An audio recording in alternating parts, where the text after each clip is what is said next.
Indira Gandhi 25 June 1975, 25th June 1975, Declaration of Emergency, the black day in the history of India's democracy. इतिहास में हिंदुस्तान के लिए एक काला धब्बा बना था जब इमरजेंसी लागू इंदिरा गांधी ने किया था और लाखों पत्रकारों को जिस प्रकार से प्रताड़ित किया गया था, संपादकीय तक पत्रकार लिख नहीं पाते थे। पुलिस बैठकर देखती थी वहां पर कि संपादकीय में कहीं इंदिरा गांधी के विरोध में कुछ लिखा जा रहा है या नहीं लिखा जा रहा है। मीसा कानून के अंतर्गत न जाने आप में से कई लोग यंग पत्रकार यहां बैठे हैं, आप में से कितने के पिताओं के ऊपर, कितनों के दादाओं के ऊपर, कितनों के जानकारों के ऊपर, कितने ही पत्रकारों के ऊपर जुल्म ढाया गया मीसा कानून के अंतर्गत। इस विषय से भी हिंदुस्तान वाकिफ है। राजीव गांधी 29 अगस्त 1988, डिफेमेशन बिल 1988, आप याद करिए उस समय बोफोर्स चरम पर था।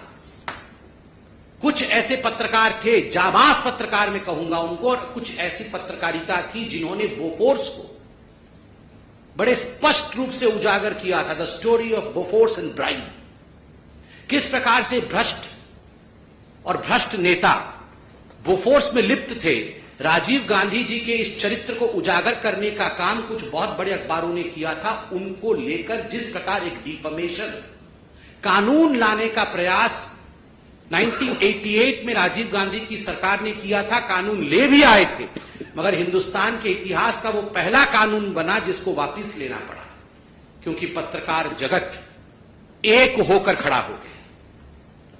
There was unity amongst the media people, सारे मीडिया के लोग एक होकर खड़े हो गए, जाग उठे, हिंदुस्तान जाग उठा और अंततोगत्वा प्रेस कॉन्फ्रेंस करके राजीव गांधी को डिफेमेशन बिल 1988 वापस लेना पड़ा, जिसमें उन्होंने सोचा था कि जो गांधी परिवार के खिलाफ या उनके खिलाफ लिखेगा उसे सजा दी जाएगी। राहुल गांधी जी से मैं सवाल पूछना चाहता हूं, लिस्ट तो आपने जारी की है, क्या यह लिस्ट मोहब्बत की दुकान की लिस्ट है?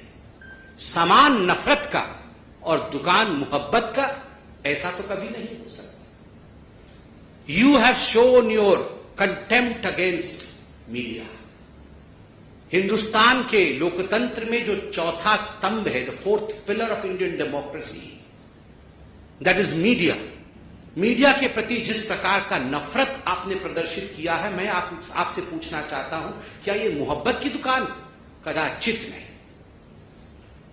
मित्रों, जब ये नेता सवाल पूछते हैं, कांग्रेस पार्टी के नेता जब सवाल पूछते हैं कि सर्जिकल स्ट्राइक में हमें सबूत चाहिए, जब कांग्रेस पार्टी के नेता और आम आदमी पार्टी के नेता ये सवाल पूछते हैं कि सर्जिकल स्ट्राइक और एयर स्ट्राइक फर्जी था, आप हमें सबूत ला के दिखाइए, गिव अस द एविडेंस।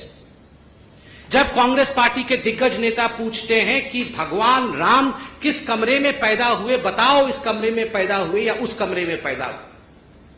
जब किसी दूसरे पॉलिटिकल पार्टी जो आज घमंडिया अलायंस में है उसके नेता पूछते हैं भगवान राम ने किस इंजीनियरिंग कॉलेज से इंजीनियरिंग की, बताइए। जब ये सवाल पूछते हैं तो ठीक है, जायज है, इनको बॉयकॉट नहीं किया जाएगा। मगर जब पत्रकार डिबेट में सवाल पूछ लेता है इनसे कि आपके राज्य में भ्रष्टाचार क्यों हो रहा है, आपने जो आंकड़े प्रस्तुत किए थे वो आंकड़े गलत थे, सही आंकड़े ये, क्या हिंदुस्तान की ग्रोथ स्टोरी आज विश्व में एक रिकॉर्ड नहीं कायम कर रही? क्या G20 सफल हुआ या नहीं हुआ? अगर इस प्रकार के सवाल कांग्रेस या इंडी अलायंस के दूसरे लोगों से पूछ लिया जाता है तो आप बन जाते हैं बॉयकॉट करने वाले पत्रकार। आपको बॉयकॉट कर देना चाहिए। क्यों?